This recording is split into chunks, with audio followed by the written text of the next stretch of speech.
There is a place in nearly every large galaxy where motion seems to gather around a single point. Stars move through the inner bulge. Gas clouds curve into tighter paths. Dust is heated, scattered, and sometimes drawn into a bright accretion flow.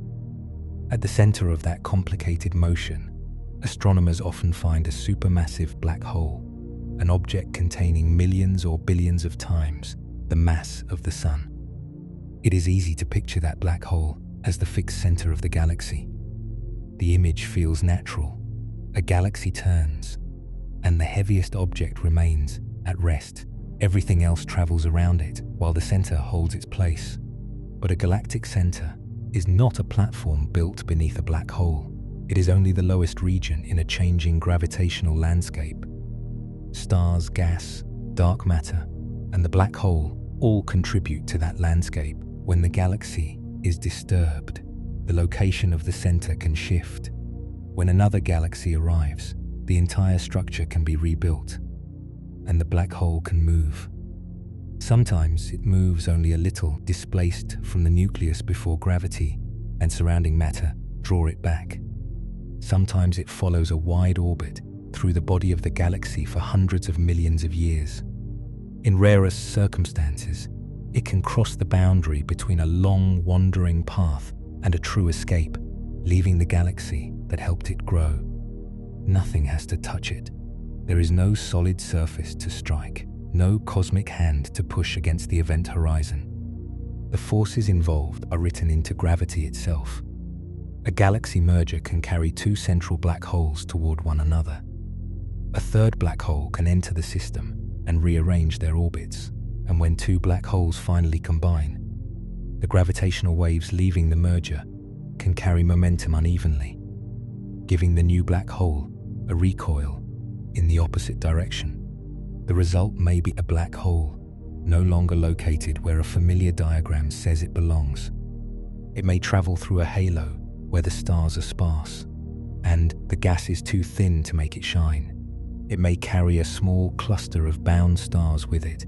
It may pass through the outer regions of its former galaxy, almost impossible to notice, unless it disrupts a star, bends the light of a background source, or briefly finds enough material to feed. Or it may continue outward into intergalactic space. Tonight, we will follow the full path that makes such an escape possible. The journey begins long before the final kick. It begins when galaxies approach one another and their invisible halos overlap. It continues as tidal forces pull their structures apart, as gas loses energy, and as two galactic nuclei descend into a shared center. We will see why enormous black holes do not simply fall together, why their inward movement can stall, and how stars around them can become part of the mechanism that tightens their orbit. Then we will come to the final merger, where symmetry matters. The masses of the black holes matter. Their spins matter. The direction of those spins can decide whether the remnant barely shifts, wanders for an age, or leaves its galaxy behind. The question is not whether gravity can hold a supermassive black hole. The question is, what happens when gravity gives it enough motion to test that hold? Far beyond the bright center of some distant galaxy, there may already be a black hole moving through space without a visible home. To understand how it arrived there, we first have to let two galaxies meet. A galaxy can look solid from a distance. Its spiral arms appear continuous. Its central bulge seems dense and settled. The light from billions of stars blends into a single luminous form, as though the galaxy were one object, with clear edges and a fixed shape. Up close, that impression disappears. A galaxy is mostly separation. Stars are divided by distances so large that even when two galaxies pass through one another, direct stellar collisions remain rare. The disks can overlap. The bright structures can cross. Yet most individual stars continue through open space, without touching anything at all. What changes first is not the matter itself, but the gravitational field surrounding it. Every galaxy sits inside a halo of dark matter, extending far beyond its visible stars. The halo does not shine, but its mass helps determine how stars and gas move. It also gives the galaxy a much larger gravitational reach than its photographs suggest. When two galaxies approach, their halos begin interacting before their visible disks meet. The change begins across enormous distances. Outer stars drift onto altered paths.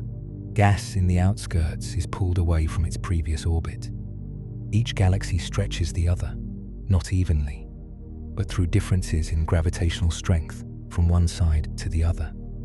These differences create tides on a galactic scale.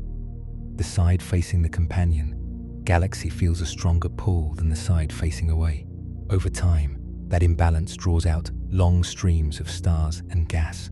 Some become bridges between the galaxies. Others trail behind them in arcs that may extend far beyond the original disks. The galaxies are no longer isolated systems. They have entered a shared gravitational relationship, even if their centers are still separated by hundreds of thousands of light years. Their first close passage may last only a small part of the full merger. The galaxies sweep past one another, become distorted, and then move apart again. But unless they arrived with enough speed to escape, they remain bound. They slow, they turn, then they begin falling together once more. Each return removes more orbital energy. Their outer structures become less recognizable. Spiral arms may lengthen, fold, or break into tidal streams. Gas that once followed broad circular paths can be driven inward toward denser regions. The stars still pass through one another with little direct contact. Gas behaves differently. Gas clouds collide. Their motion is reduced through shocks and compression. Some are heated. Some become dense enough to form new stars. Other streams lose angular momentum and fall toward the galactic nuclei. This inward movement can briefly feed the central black holes. A black hole that had been faint becomes surrounded by an accretion disk. Material spiraling inward releases energy before crossing the event horizon, sometimes making the nucleus brighter than the rest of the galaxy. Outflows from the active black hole may then push against nearby gas, changing how quickly the central region can continue feeding it. The merger is therefore not a simple collision between two stellar systems. It is a long rearrangement of gravity, motion, and matter. The dark matter halos blend first. The visible disks become distorted. Gas loses energy and moves inward. Dense stellar regions remain recognizable longer than the outer parts, carrying the central black holes with them. For much of this process, the black holes are not orbiting each other directly. Each one is still held inside the remains of its own galactic nucleus. Around it may be a compact group of stars, dense gas, and the surviving inner portion of its original galaxy. That surrounding mass is important because it gives the black hole a larger gravitational presence as the two nuclei move through the merged system. The black holes descend not as bare objects, but as passengers inside shrinking islands of matter. Their path is rarely smooth. The merger remnant is not perfectly round. Its gas is unevenly distributed. Dense star clusters, stellar streams, and asymmetries in the dark matter create a changing gravitational landscape. One nucleus may pass closer to the new center than the other. One may lose more of its surrounding stars. One may be slowed efficiently, while the other follows a wider orbit. The details depend on the original galaxies. A merger between two similar galaxies produces a different central environment from the absorption of a much smaller companion. A gas-rich encounter behaves differently from one dominated by older stars. A dense galactic core may survive several passages, while a fragile one can be stripped apart early. In a minor merger, the smaller galaxy often loses its outer structure first. Its dark matter halo is peeled away. Then stars from its outskirts are drawn into the larger system.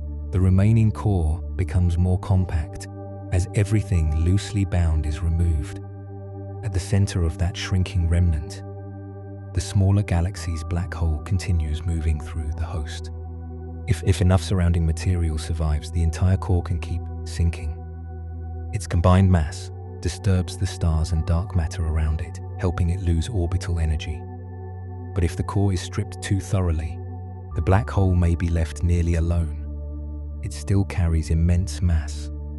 Yet compared with the full nucleus that once surrounded it, its ability to disturb the background has been greatly reduced. The inward journey can slow. In some galaxies, it may slow so much that the black hole remains far from the center for billions of years. This is one way a wandering black hole can appear without any violent ejection. It is not thrown outward, it simply fails to complete the fall inward. The larger galaxy may continue to look ordinary. Its stars settle into new orbits. Its central region brightens or fades. The remnants of the smaller companion gradually become part of the host and somewhere away from the nucleus. The stripped black hole continues around the galaxy on a broad path inherited from the merger. For two central black holes to meet, the surrounding galaxy must keep taking energy from their motion. That transfer is carried by a mechanism with no solid contact and no visible wake. It begins whenever a massive object moves through a background of smaller ones, and the gravity behind it becomes slightly denser than the space ahead.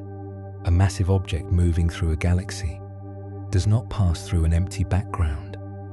Even where the stars appear widely separated, the combined gravitational field of those stars is present. Dark matter fills the same region with additional mass. Gas may be thin, but it still responds. As a black hole moves through this mixture, its gravity alters the paths of everything nearby. A star passing ahead of the black hole is pulled slightly inward. Another passing behind it is bent toward the path it has already taken. Dark matter particles respond in the same general way, even though they do not shine. Gas can be disturbed more directly through gravity, compression, and shocks. The effect is small for any one encounter. Across millions of encounters, it becomes a force. The moving black hole leaves behind a region where matter is a little more concentrated than it would otherwise have been. This is not a trail of debris and not a cloud attached to the event horizon. It is a gravitational wake, assembled from objects whose paths have been redirected by the black hole's passage. That wake has mass.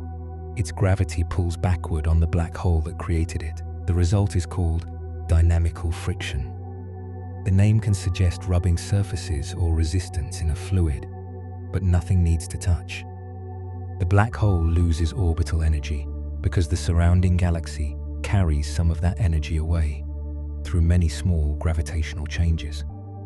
The black hole slows relative to its previous orbit. As it loses energy, it sinks deeper into the galaxy's gravitational potential. This is one of the main reasons a black hole brought in by a merging galaxy can move toward the center of the larger remnant. The process is not a straight fall. The black hole usually follows a wide orbit, passing through regions of different density and moving faster near the center than it does farther out.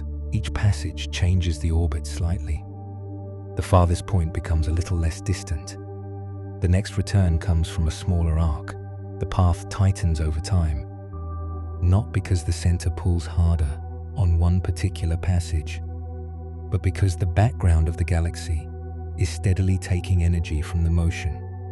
The strength of dynamical friction depends first on mass. A more massive object disturbs more of its surroundings. It deflects stars more strongly, creates a more pronounced wake, and experiences a greater pull from that wake. This is why the remaining nucleus around an incoming black hole matters so much. A black hole with a dense cluster of stars still bound to it does not move through the host galaxy as their black hole alone. The surrounding cluster adds to the mass that shapes the background. Together, the black hole and its compact stellar envelope create a stronger response and lose orbital energy more efficiently. If tidal forces remove that envelope, the calculation changes. The black hole may still contain millions of solar masses, yet the effective moving system can become far lighter than it was before stripping. Its wake becomes weaker. The inward movement slows. The density of the background matters as well. Near a crowded galactic center, there are many stars available to be deflected. Dark matter may also be more concentrated there. Depending on the structure of the halo, gas can add another source of drag when it is dense enough. Farther out, the background becomes thinner. The black hole still generates a wake, but there is less material from which to build it. Each orbit removes less energy than the one that would occur through a denser region. A path that might tighten in a few 100 million years near the nucleus and can persist much longer in the outer galaxy. Velocity matters too, though not in the simple way ordinary resistance often works. A very fast object spends little time near any one group of stars. Their paths are bent, but the wake has less time to gather behind the motion.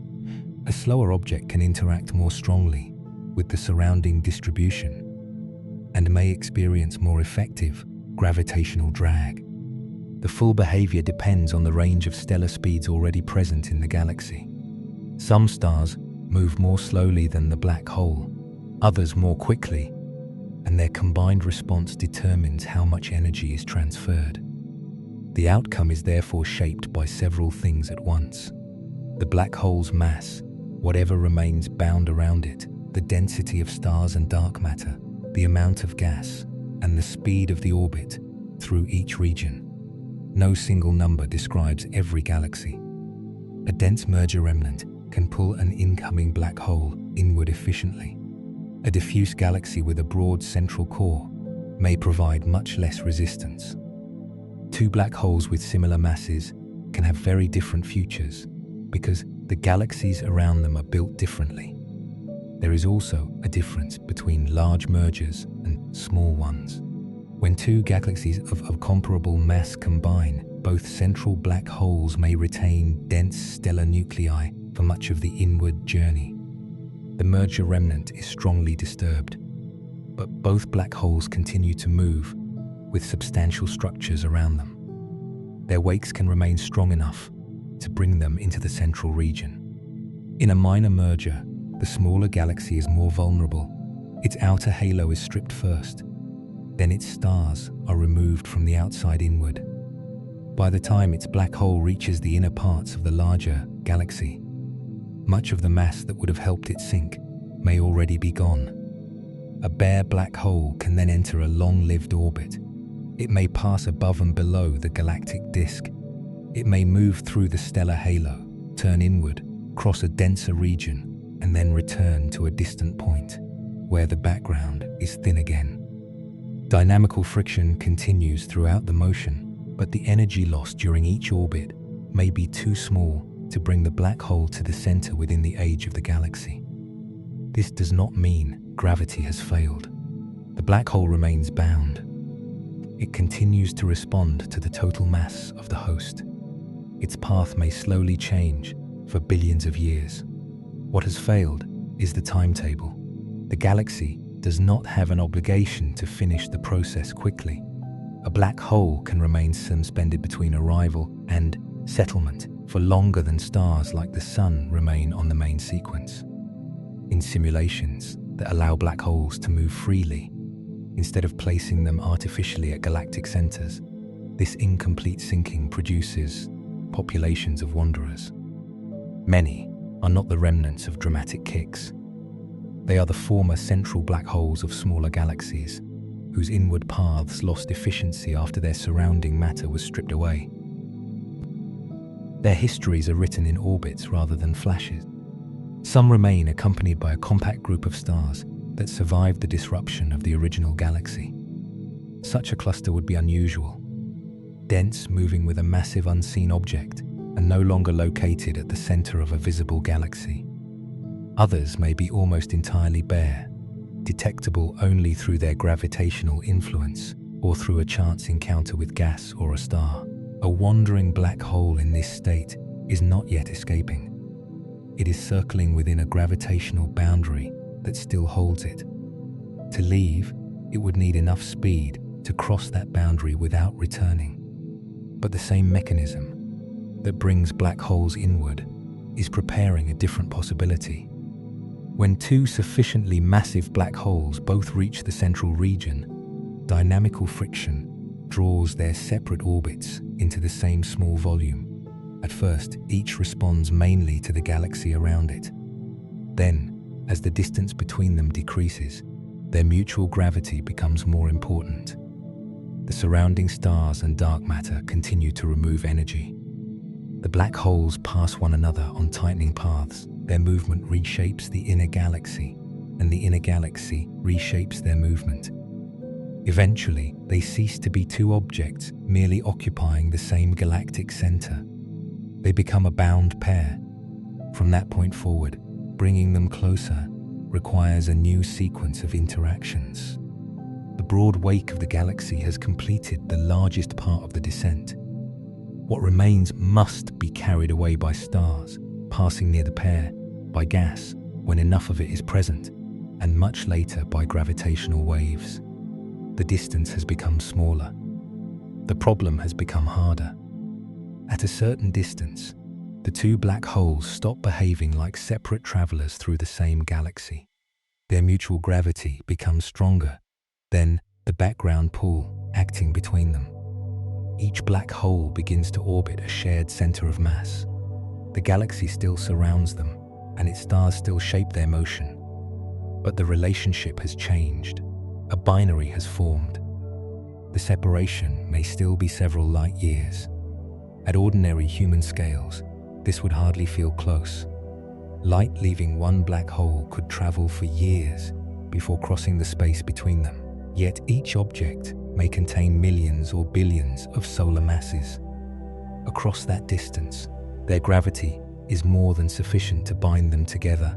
The more massive black hole moves on the smaller orbit. The lighter one follows a wider path. If their masses are similar, they circle the common center more evenly, tracing two related ellipses through the galactic nucleus. Their orbital period can still be thousands or even millions of years. No observer could watch a complete revolution in a lifetime. Astronomers instead look for fragments of the motion, periodic changes in brightness, shifting emission lines, bent radio jets, or two compact sources separated inside the same galactic core. These signs are difficult to interpret. Gas around an active black hole can vary for many reasons. Jets can curve because of changes in the accretion flow. A bright nucleus can conceal the second black hole behind dust, or within the glare of the first. The binary may therefore remain hidden even while it is reshaping the stars around it. Once the pair is bound, broad galactic dynamical friction becomes less effective. The black holes are moving rapidly inside a region they have already disturbed. Their future now depends more heavily on close encounters with individual stars. A star approaching the binary does not encounter a single stationary mass. It enters a gravitational field that changes as the black holes orbit. The star may pass near one black hole, be redirected toward the other, and then leave the system on a path very different from the one on which it arrived. This is a three-body interaction. The details of any one encounter can be complicated, but the overall transfer of energy has a dependable direction. A star often leaves faster than it entered. The additional kinetic energy carried away by the star comes from the orbit of the black hole binary. The black holes lose a small amount of orbital energy. Their separation decreases. Astronomers call this hardening. A hard binary is not harder in a physical sense. There is no surface becoming denser or more resistant. The term means that the pair has become more tightly bound with greater orbital speed and a smaller distance between its members. One star carries away very little of the binary's energy, but a galactic nucleus can supply many stars. Some pass close enough to be accelerated to hundreds or even thousands of kilometers per second. A few may leave the galaxy entirely, becoming hypervelocity stars, whose motion preserves a trace of the central encounter. The black holes tighten their orbit by flinging stars outward.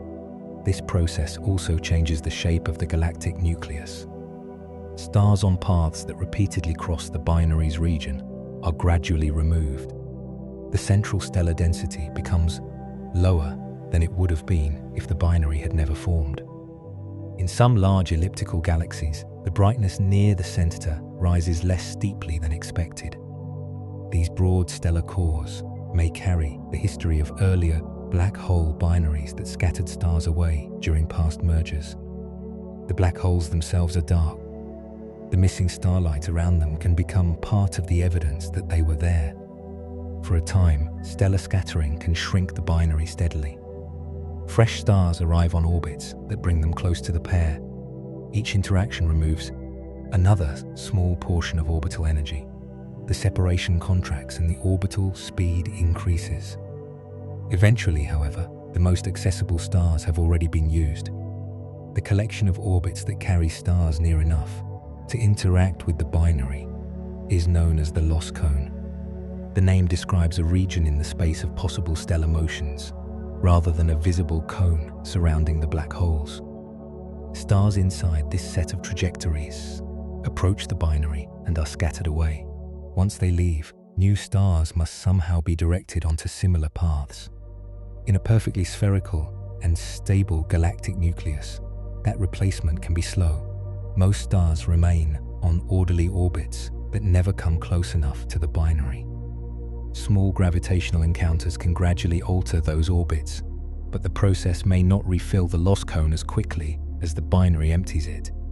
The pair can begin to run out of nearby stars capable of carrying energy away. The binary is then surrounded by matter, but much of that matter is moving on paths that do not reach it. The problem is not the total number of stars in the galaxy. It is access.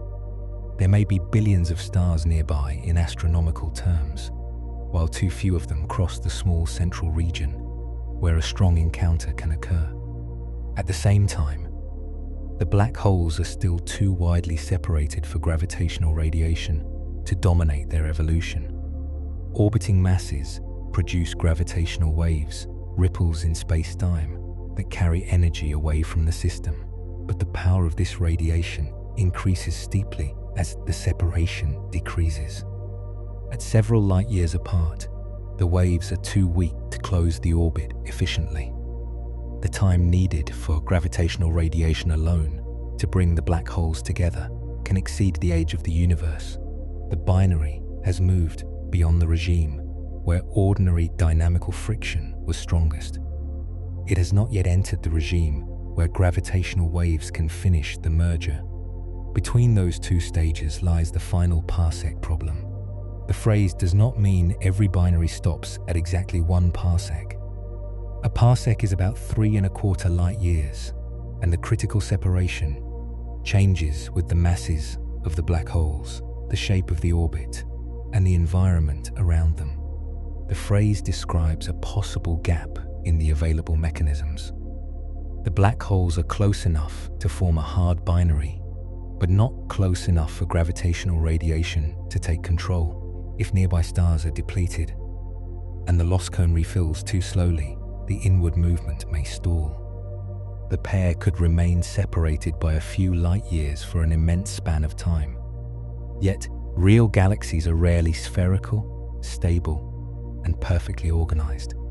A recent merger leaves a nucleus that may be flattened, elongated, or irregular.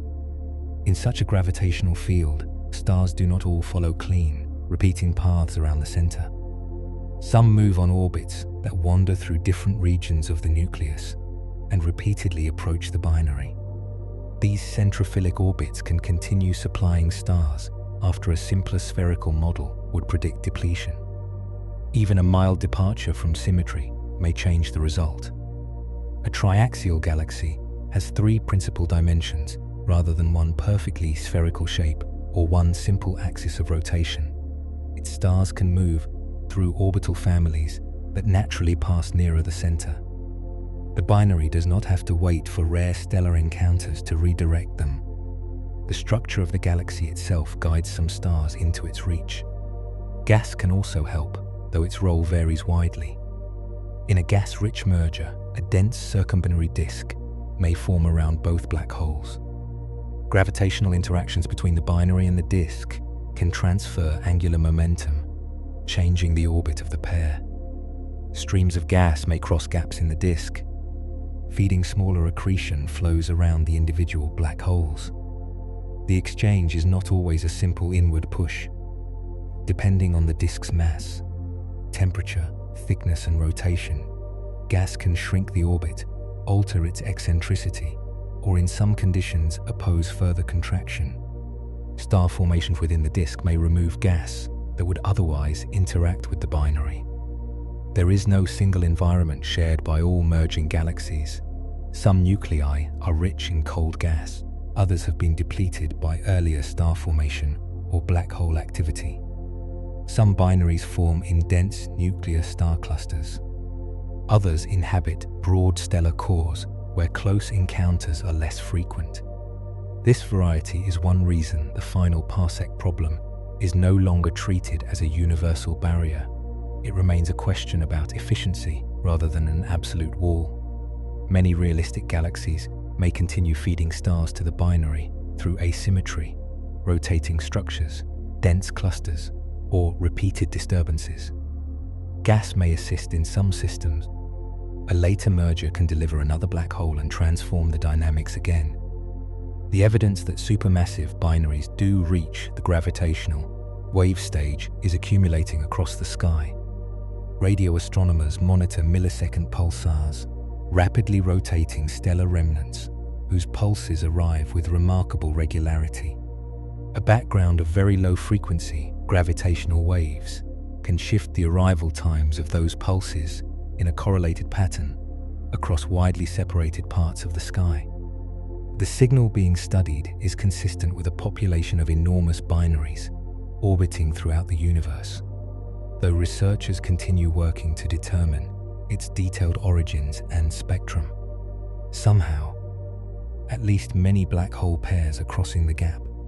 Their path may not be the same in every galaxy. One binary may be driven inward by stars moving through an elongated nucleus. Another may exchange momentum with a dense gas disk.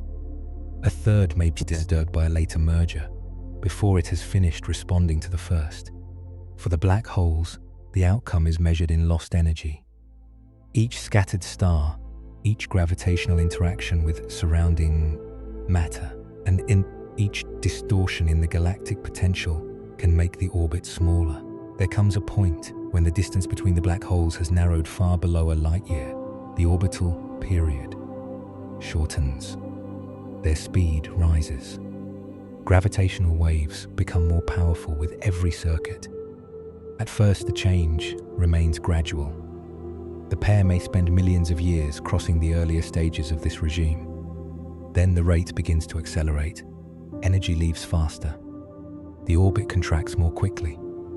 The increasing motion produces stronger waves, which remove still more energy.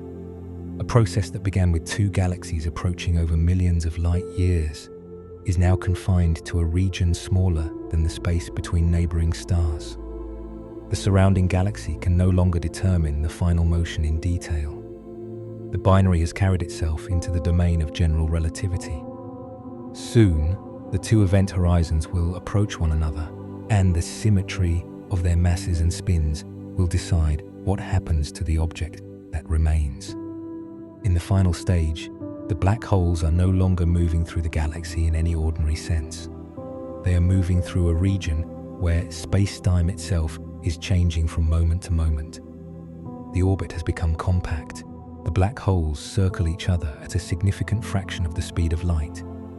Each passage carries them through a stronger gravitational field than the one before, and every orbit sends more energy away as gravitational radiation. The waves do not move through space like sound through air. They are changes in the geometry of space-time, expanding outward at the speed of light. As they pass through distant regions, they alter the separation between objects by an almost immeasurably small amount. The effect weakens with distance, but the energy carried from the source is real. That energy must come from the binary. As the waves leave, the orbit loses the energy needed to remain wide. The black holes move closer. Their orbital speed rises. Faster motion produces stronger radiation, and stronger radiation makes the orbit contract more rapidly. The last part of the in-spiral accelerates. A pair that may have spent millions of years tightening through its earlier stages can pass through its final orbits in a far shorter interval. The distinction between two separate event horizons becomes difficult to describe using the familiar picture of objects moving through a fixed background. The background is no longer fixed. Each black hole distorts the space-time around the other. Their horizons respond to the changing field. The geometry develops a common shape, and the two become one. What remains is a new black hole. Its mass is slightly less than the combined mass of the original pair, because some of the system's energy has departed in gravitational waves. Its spin reflects the angular momentum carried by both black holes and by their orbit. Around it, space-time continues to vibrate briefly before settling toward a stable form. This final relaxation is sometimes compared to the ringing of a bell. The comparison is limited but useful. A struck bell produces characteristic tones determined by its shape and material. A newly merged black hole produces gravitational wave patterns determined by its mass and spin. Those patterns fade as the remnant settles. Yet the waves can carry more than energy and angular momentum. They can also carry linear momentum. That possibility is what can move the remnant away from the center of its galaxy. If gravitational waves leave the merger evenly in every direction, their momentum balances. The black hole remains near the location where the binary completed its final orbit. Perfect balance, however, requires a highly symmetric merger. The two black holes would need matching masses, carefully arranged spins, and an orbital geometry that produces no preferred direction in the outgoing radiation. Natural systems rarely arrive in such an exact configuration. One black hole may be heavier, one may spin faster, their spin axes may point in different directions.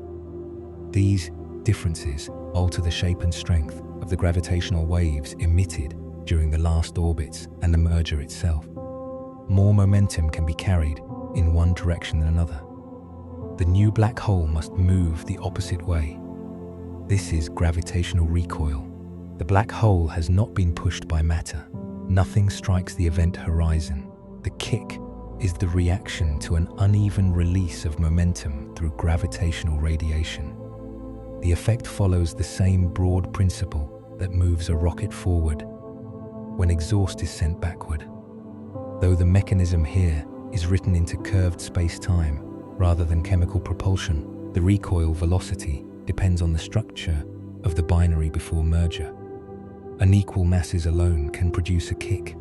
The smaller black hole travels faster around the common center of mass and contributes differently to the outgoing gravitational wave pattern.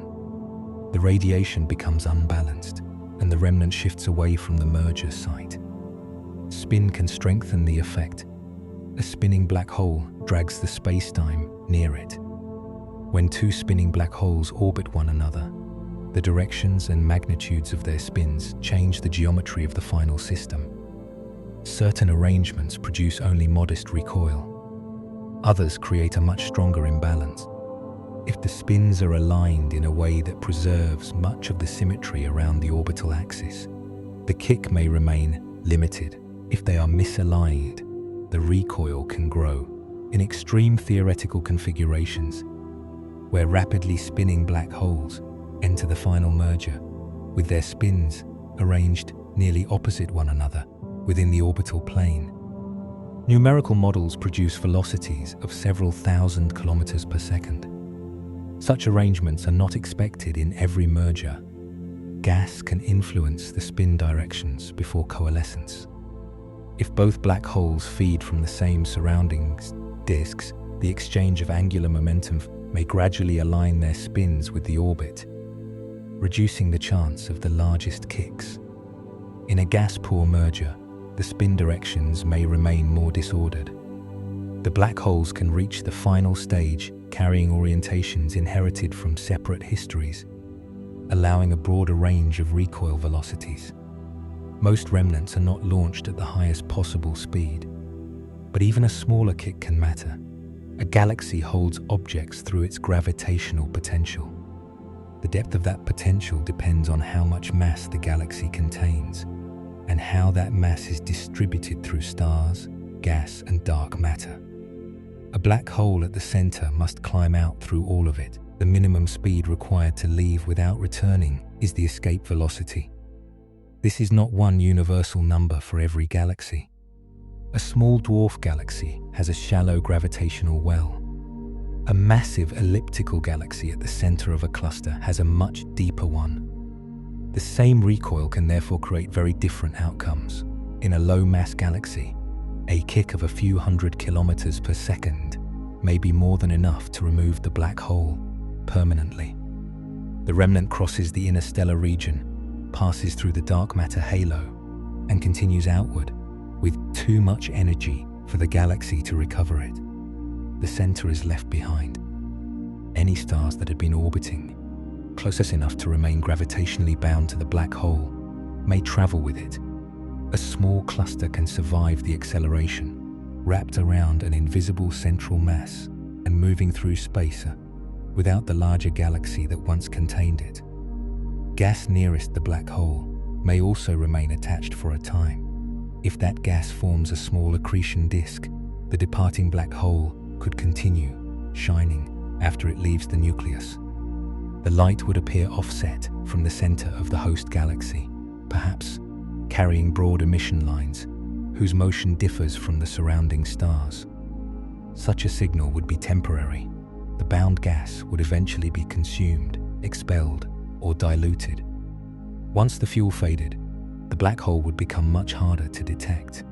A larger galaxy may hold the same remnant. Imagine a recoil strong enough to lift the black hole away from the nucleus, but weaker than the galaxy's escape speed. The black hole moves outward through the central stars, losing speed as it climbs the gravitational potential. Eventually, it reaches the farthest point of its path. Then it begins to fall back. It passes through the center, continues to the other side, and repeats the motion. The path may resemble a long, slowly shrinking oscillation through the galaxy, rather than a clean elliptical orbit around a single visible point.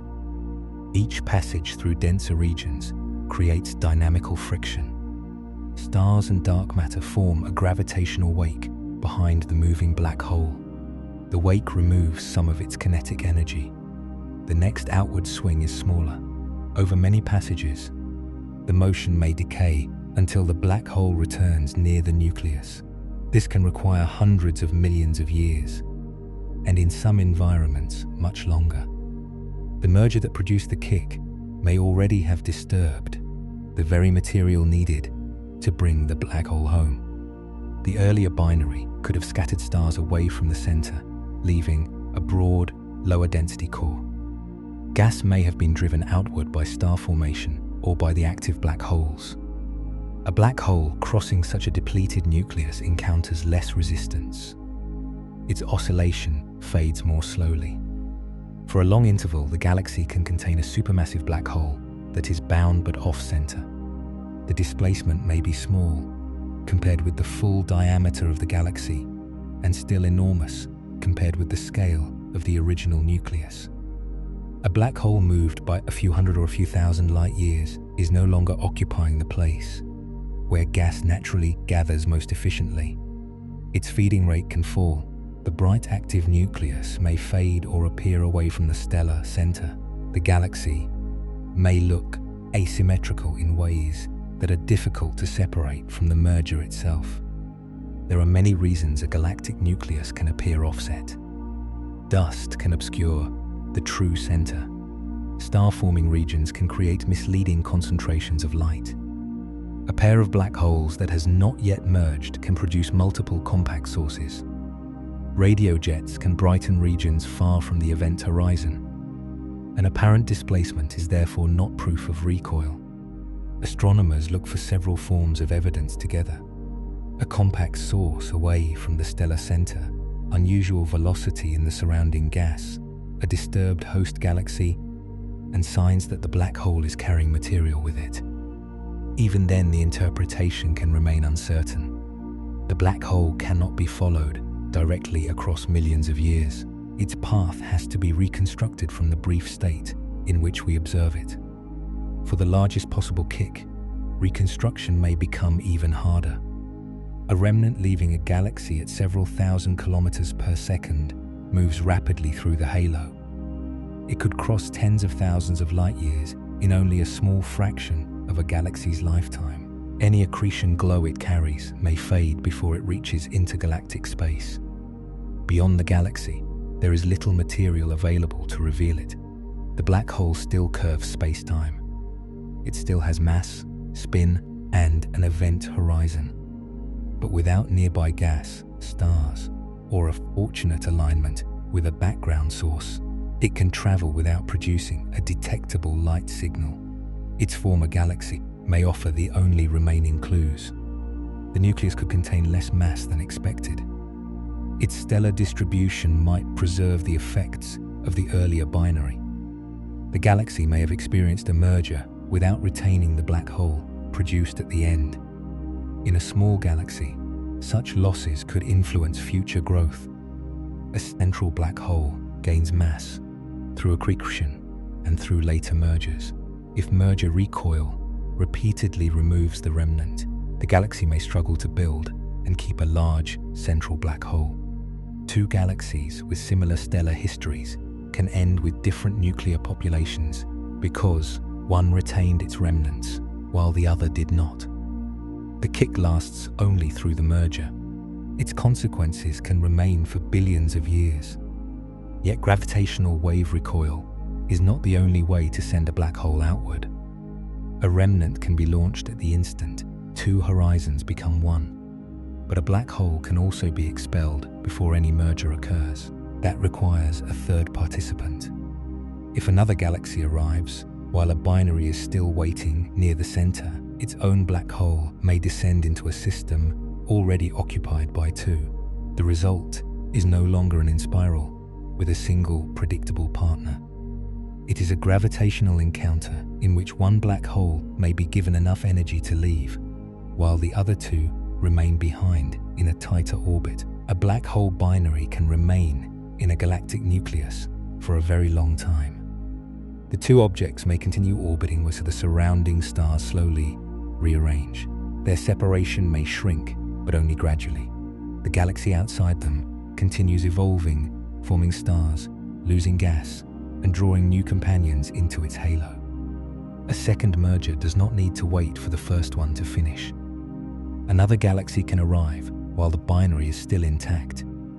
Its central black hole begins the same inward journey. The outer parts of the incoming galaxy are stripped away.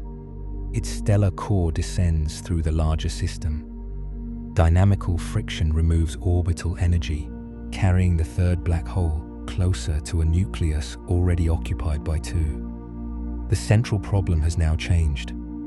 Two gravitating bodies follow regular orbits that can be predicted far into the future. Add a third body of comparable influence, and that regularity is lost.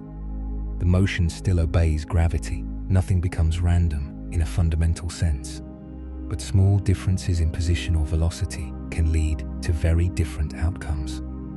One close pass may leave all three black holes bound. Another may tighten the original binary and send the newcomer outward. A slightly altered approach may replace one member of the pair and eject the other. This sensitivity is part of the three-body problem. The equations are known, but the long-term behavior does not usually reduce to a simple repeating path. The objects exchange energy and angular momentum in a sequence of close encounters, and each encounter prepares the geometry of the next. At first, the third black hole may orbit the binary from a distance. The arrangement can resemble a temporary hierarchy, two black holes forming a close inner pair. with the third moving around both on a wider path. If that outer orbit remains sufficiently wide and orderly, the system can survive for some time. But a galactic nucleus is rarely isolated enough to preserve that arrangement indefinitely. Nearby stars disturb the orbits. Gas can alter their orientation. The inner binary may harden, while the outer black hole loses energy. Eventually, the paths can cross closely enough that all three black holes enter one another's immediate gravitational influence. The encounter becomes brief and complicated. The black holes accelerate as they approach. The existing binary acts as a reservoir of orbital energy. The third object passes through its changing gravitational field, receiving one pull from one member and then another from the second. The sequence can transfer energy with remarkable efficiency. In many encounters, one black hole leaves faster than it arrived. The energy added to its motion is taken from the binary's orbit. The remaining pair becomes more tightly bound, while the departing object is placed on a much wider path. This is a gravitational slingshot. The phrase can bring to mind a spacecraft passing a planet, gaining speed as it exchanges momentum with the moving world. The principle is related, though the scale and geometry are far more extreme. Here, the moving gravitational sources are black holes, and the stored energy belongs to their mutual orbit. The ejected black hole is often the lightest of the three. That result is not guaranteed. The exact outcome depends on the masses, the incoming direction, the orbital phase of the binary, and the speeds involved. Still, lower mass members are easier to accelerate, and repeated encounters tend to leave the two heavier objects in the most strongly bound pair. The lighter black hole can be pushed onto a broad orbit through the galaxy. If the speed remains below the local escape threshold, it will eventually turn back. It may pass through the nucleus again, encounter the binary a second time, and receive another exchange of energy. These repeated interactions can continue until the system finds a more durable arrangement. Sometimes the third black hole is expelled from the central region, but remains bound to the galaxy. It becomes another wanderer, traveling through the halo while the binary stays behind. Sometimes the slingshot supplies enough speed for a true escape. The black hole crosses the stellar body, continues through the dark matter halo, and does not return. Unlike gravitational wave recoil, this ejection occurs before the remaining binary has merged. The center of the galaxy still contains two black holes after the third has departed. The distinction changes what may happen next. The energy given to the escaping black hole came from the pair's orbit, so the binary left behind is usually tighter than it was before the encounter. The arrival of the third object may solve part of the problem that had slowed the original in spiral. A stalled binary can be pushed into a smaller separation. Its eccentricity may also increase, stretching the orbit so the black holes pass much closer together at one end than at the other. Gravitational wave emission becomes especially strong during these close approaches. The third black hole can therefore do two things at once. It can create a wanderer or an escapee, and it can help the remaining pair move toward merger. The departing object carries a different history from a recoil remnant. A gravitational wave kick launches a single black hole formed from the coalescence of two. A three-body slingshot usually launches one member before the other two combine.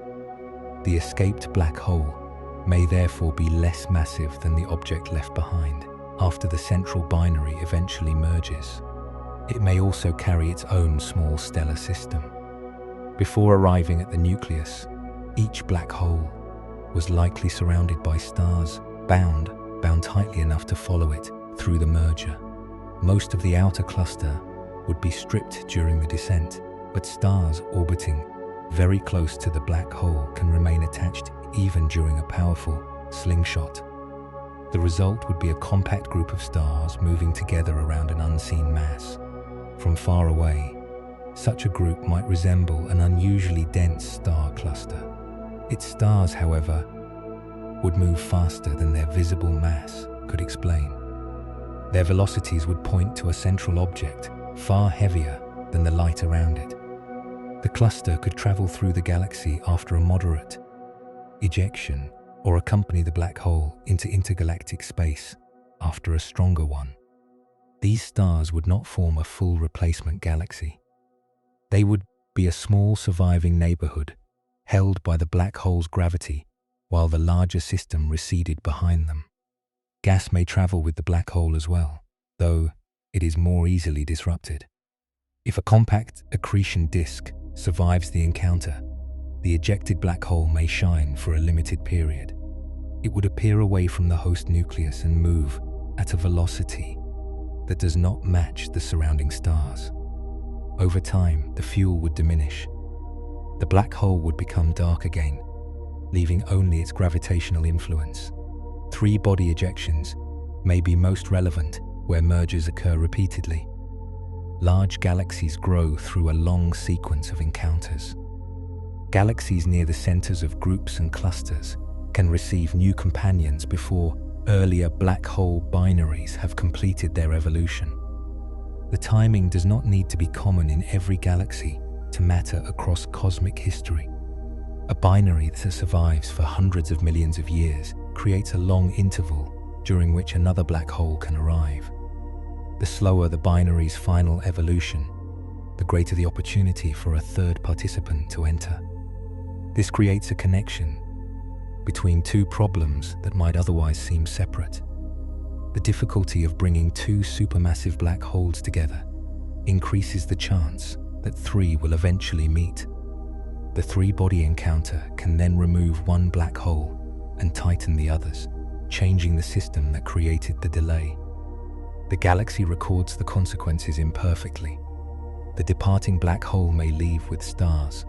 The central binary may later merge and receive a gravitational wave recoil of its own. The nucleus can be depleted by repeated stellar scattering. Gas can ignite an active phase and then fade. By the time astronomers observe the galaxy, several different mechanisms may have contributed to its present structure. A black hole found away from the center might have been stripped from a smaller galaxy, thrown out by a three-body slingshot, or launched by gravitational recoil after a merger. Its location alone cannot reveal which path it followed. The surrounding evidence must be considered. A surviving binary in the nucleus would favor a slingshot history. A single remnant with signs of a recent merger might support gravitational recoil. A wanderer still associated with the remains of a disrupted satellite could point to incomplete dynamical sinking. In many cases, the clues will remain faint. The ejected black hole may not be feeding. The central galaxy may have relaxed into a smooth shape. The merger that began the sequence may have occurred billions of years earlier. What remains is an object moving through the halo or beyond it, carrying mass without light. The third black hole does not need to destroy the binary to change its future. It only needs to pass close enough for the orbital energy to be divided again. One object leaves with more motion. Two remain with less distance between them. And somewhere outside the nucleus, another path begins. The easiest black hole to find is one surrounded by matter. Gas falling toward an event horizon forms a hot, luminous flow. Magnetic fields can guide part of that material into jets.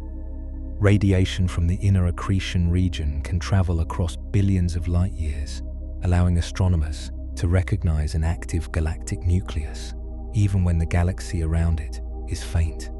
A wandering black hole usually offers no such help.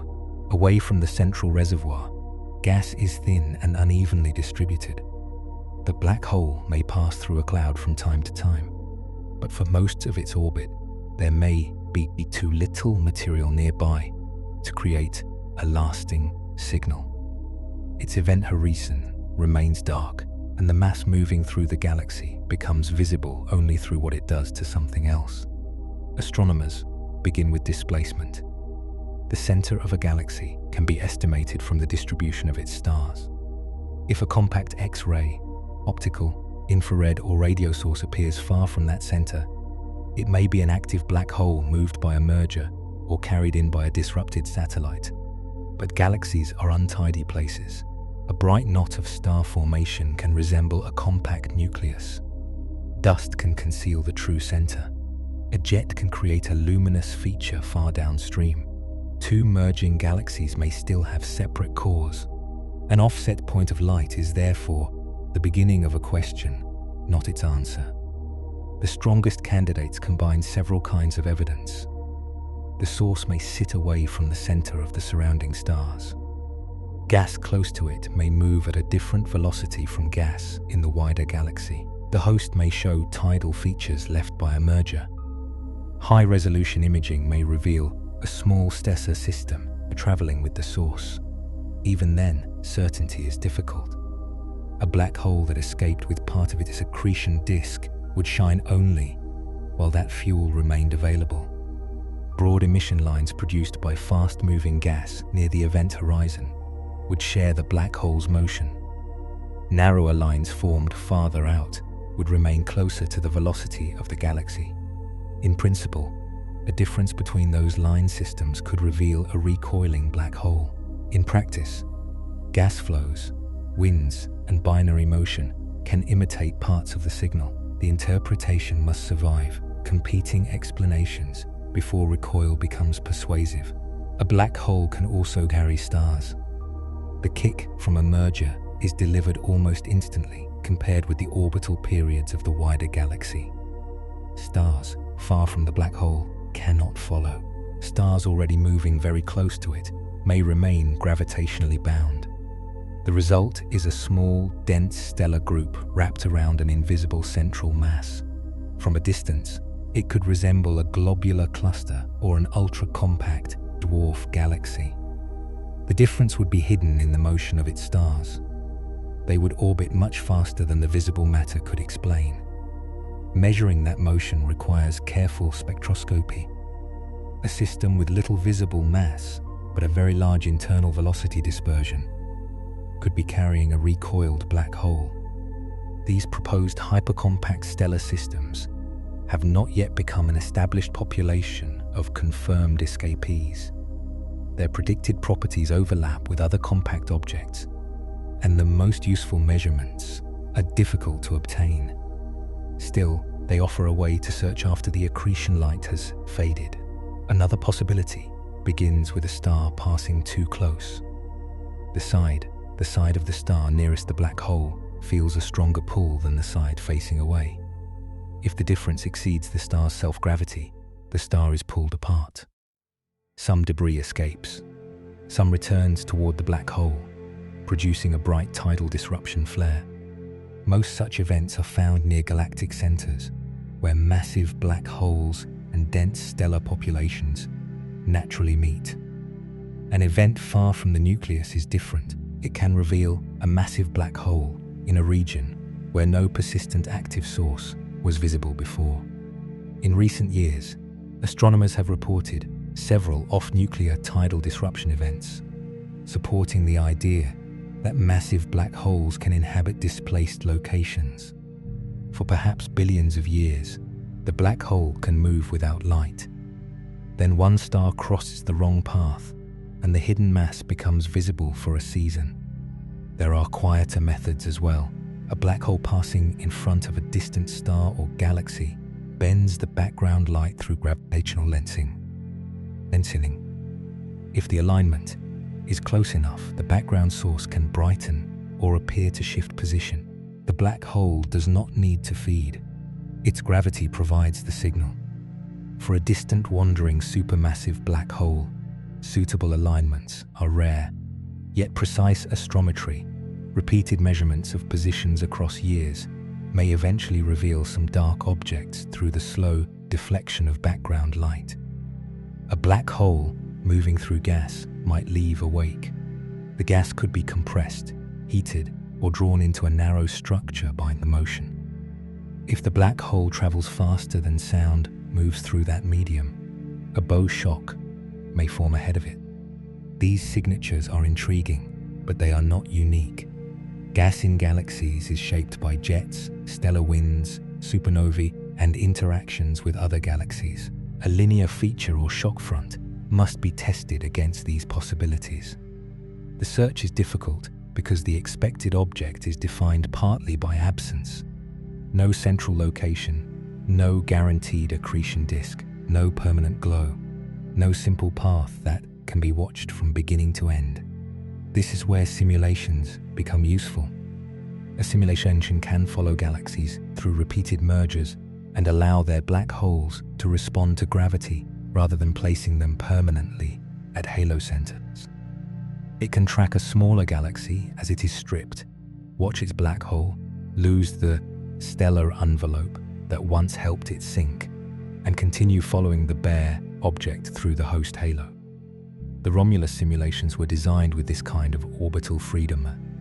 In one study of Halos, with masses comparable to that of the Milky Way, the simulated systems contained, on average, several massive black holes within the inner 10 kiloparsecs, and roughly a dozen within the full virial region when the central black hole was included.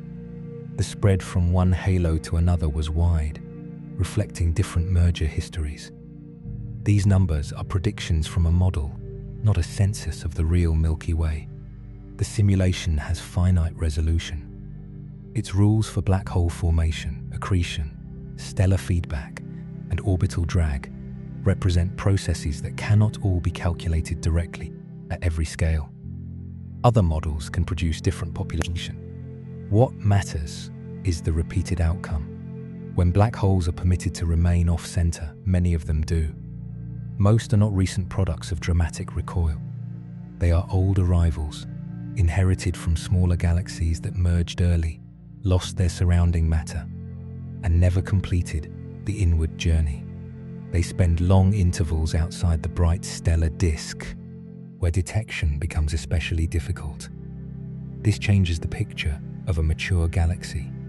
The central black hole may still be the largest and most influential member of its kind, yet it may not be the only massive black hole in the halo.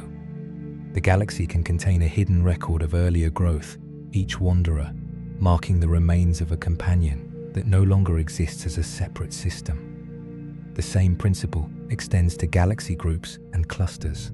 Larger halos assemble from more mergers and can accumulate more displaced black holes. Some remain associated with stripped satellites. Others orbit through the diffuse space between galaxies. A few may move within a cluster's shared gravitational field.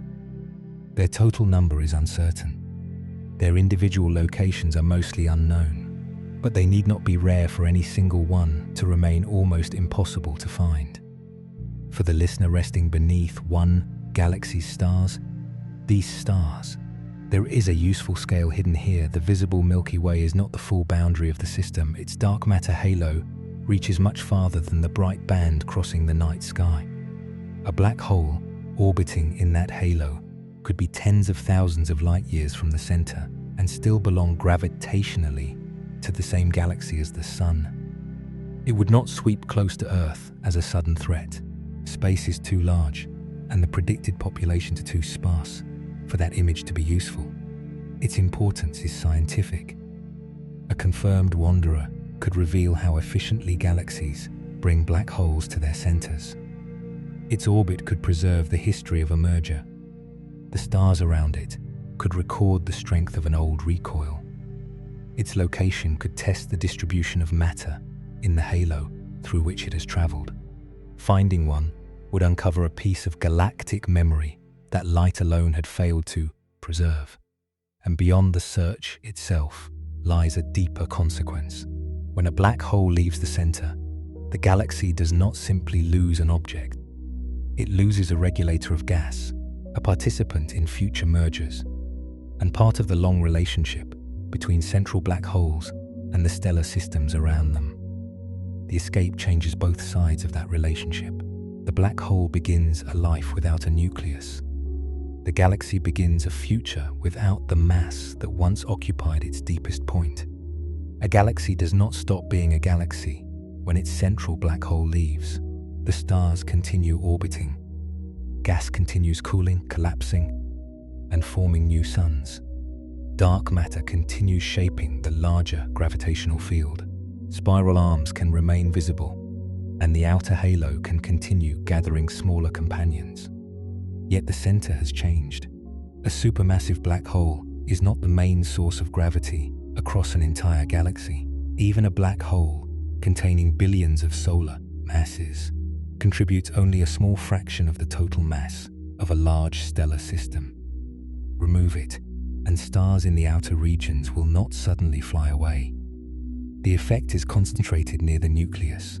There, the black hole can dominate the motion of nearby stars. It can capture gas moving toward the deepest part of the gravitational potential. When feeding becomes intense, the energy released around it can heat surrounding material, launch winds, and sometimes drive jets far beyond the central region. Without the black hole, those forms of feedback disappear. Gas may still be stirred by stars and supernovae. It may still be heated by the wider environment, but one of the mechanisms capable of regulating the central supply has been removed. How much this changes the galaxy depends on timing. If the black hole is expelled early, while the galaxy is still small and rapidly growing, its absence may influence the entire history that follows. Gas reaching the center will no longer feed that particular black hole. Later galaxy mergers will not add their black holes to an established central object. A new black hole may eventually arrive, but it begins from a different starting point. In a mature galaxy, the consequences may be more limited. Most of the stellar mass is already present. The central black hole may have completed much of its growth. If it is removed after the surrounding gas supply has declined, the galaxy can continue for billions of years with little obvious change in its visible structure. The missing object becomes easier to infer from history than from appearance. Astronomers often describe a relationship between the mass of a central black hole and the properties of the stellar bulge around it. More massive bulges tend to host more massive black holes, though individual galaxies show considerable variation. This relationship suggests a long period of linked growth. Gas that builds stars can also feed a black hole. Energy released by accretion can influence the gas available for later star formation. Galaxy mergers can enlarge both the bulge and the central black hole. Recoil and ejection complicate that pattern. A galaxy may build a black hole that fits the expected relationship, merge with another system, and then lose the combined remnant. The bulge remains. The black hole does not. A later observer might find a galaxy with a central black hole far smaller than expected, or none detectable at all. This does not necessarily mean the galaxy never formed one. It may mean the galaxy failed to keep it. Small galaxies are especially important here because their escape velocities are low. A recoil that would create a temporary displacement in a giant elliptical galaxy can remove the black hole completely from a dwarf. Repeated mergers could produce repeated losses. Two small galaxies combine. Their black holes eventually merge. The remnant receives a kick and escapes. The new galaxy grows, acquires another black hole through a later merger, and loses that one as well. The process could interrupt the steady accumulation required to build a supermassive object. This may help explain why some low-mass galaxies contain central black holes, while others do not appear to. The true population remains difficult to measure because a black hole that is not actively feeding can be almost invisible even when it remains at the center. An empty-looking nucleus does not always prove an empty nucleus. Still, the fraction of small galaxies that contain massive black holes is a valuable clue. It can help astronomers test how the first black hole seeds formed and how often later mergers removed them. The wandering black holes themselves preserve the other side of that record. A stripped black hole orbiting within a larger halo carries evidence that a smaller galaxy once existed there. A recoiling remnant preserves information about the masses and spins of the black holes that merged. A slingshot escapee records the arrival of a third participant in a crowded galactic nucleus. Their motion is history translated into velocity.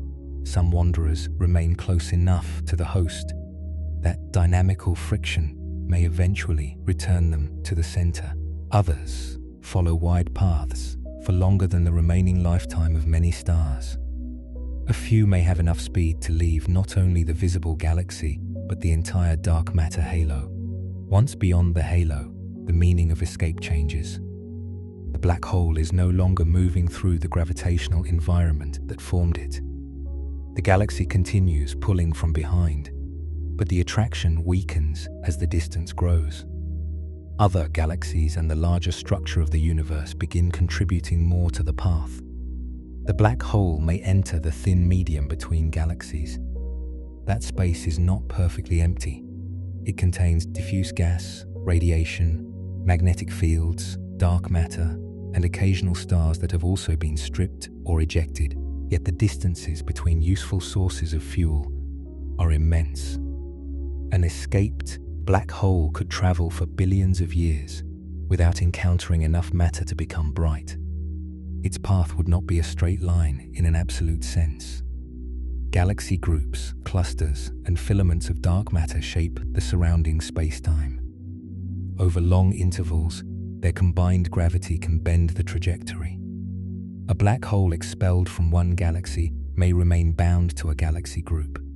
One launched from a galaxy inside a rich cluster may leave its host but continue orbiting within the cluster's much deeper gravitational potential. It becomes intergalactic without becoming fully unbound from the larger structure.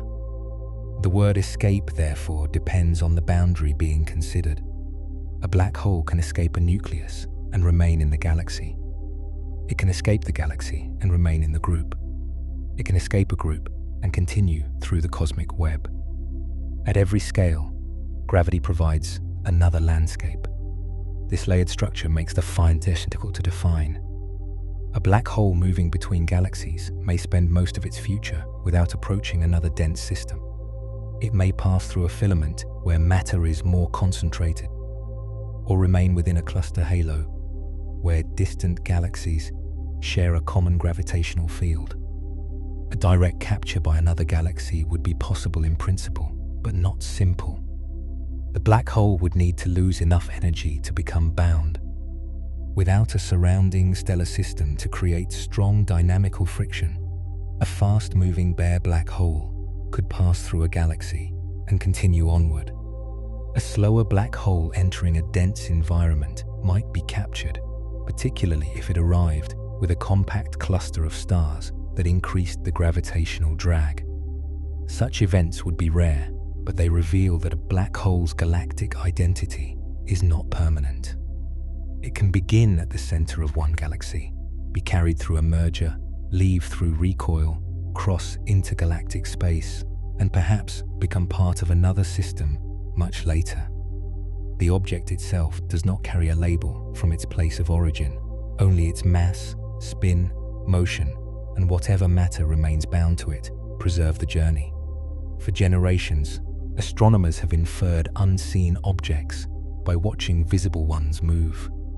The same method revealed planets before they could be photographed directly. It revealed dark companions in binary stars. It revealed the central mass of the Milky Way through the orbits of stars, passing close to Sagittarius, A star. Wandering black holes ask for the same patience across a much larger search area. Instead of looking only at galactic centers, observers must consider halos, disrupted satellites, compact star clusters, off-center flares, and sources whose velocities do not match their surroundings. The night sky above Earth does not appear different because such objects may exist. The familiar stars remain arranged in the same constellations. The Milky Way still crosses a dark sky as a band of blended light. Nothing in ordinary human vision reveals the possible population moving through the halo. Yet the galaxy may contain more centers than the one we recognize. Some are the former centers of systems that have vanished into the Milky Way. Their stars were dispersed, their dark matter absorbed, and their black holes left behind on orbits that never quite reached the middle. The galaxy we inhabit may therefore be less like a single completed structure and more like an archive assembled from many earlier ones. Most of that archive is spread through stellar streams, chemical patterns, orbital motion, and invisible mass. A wandering black hole would be one of its heaviest surviving pages, and beyond every galaxy capable of holding such a record, there remains the possibility of the object that was not held at all. A black hole that has escaped its galaxy does not become free of gravity. There is no place in the universe where gravity simply ends.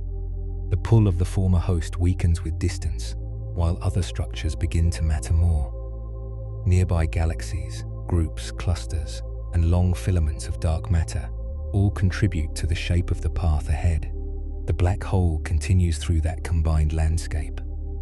If it leaves a small galaxy inside a larger group, it may remain bound to the group itself. Its orbit can carry it through the space between galaxies, far from any bright nucleus, while the shared mass of the group keeps it from departing completely. Inside a galaxy cluster, the same idea unfolds on a greater scale. A black hole may escape one member galaxy and still remain within the cluster halo. It can move through hot, diffuse gas and past galaxies whose individual gravity bends its trajectory without capturing it. The cluster becomes its larger home, though nothing in the surrounding light marks the black hole as belonging there. A sufficiently powerful kick could carry it beyond even that boundary. The black hole would then enter the broader structure of the cosmic web, moving through regions where galaxies gather along threads of matter, separated by immense voids. Its speed would slowly change as it crossed these gravitational contours, but the motion could continue for longer than the present age of the universe. During that time, the black hole would remain almost completely dark. It might possess a small group of stars that survived the original recoil. Those stars would age. The most massive would complete their lives first, leaving compact remnants behind. Lower mass stars could remain bound for billions of years, orbiting an object that no longer occupied any galactic center. The cluster would gradually lose members. Close encounters could shift stars onto wider orbits, allowing some to escape. External tides from galaxies or clusters might remove others. What remained would become fainter, smaller, and more difficult to recognize. The black hole could also pass through a cloud of gas. Most intergalactic gas is too thin to create a bright accretion flow, but density is not uniform. Near galaxy groups and clusters, streams and clumps can form. A black hole moving through one of them might gather a modest amount of material, producing a temporary signal before returning to obscurity. A passing star could also reveal it. The required approach would be rare, especially far from the dense center of a galaxy. Yet over enough time, even unlikely encounters become possible. A star passing within the tidal reach of the black hole could be disrupted, briefly illuminating an object that had traveled unseen for ages. After the flare faded, the darkness would return. There is no permanent beacon attached to an escaped black hole. Its future is defined less by what it emits than by what it continues to influence. It bends passing light. It alters nearby orbits. It carries momentum transferred during a long sequence of galactic events. The path contains the memory of two galaxies approaching, two central black holes descending, and a binary tightening through encounters with stars. It may contain the final asymmetry of a merger, preserved as velocity, or it may preserve a three-body exchange in which ways one black hole took energy away while two remained behind. The object carries that history without recording it in words or light. Astronomers must work backward from what can still be measured. A displacement from a galactic center may suggest recoil, but other explanations must be tested. A compact cluster moving unusually fast may contain a hidden black hole, though its mass must be inferred carefully. A flare far from a nucleus may reveal a wanderer, but the location of the host and the nature of the disrupted star must be understood.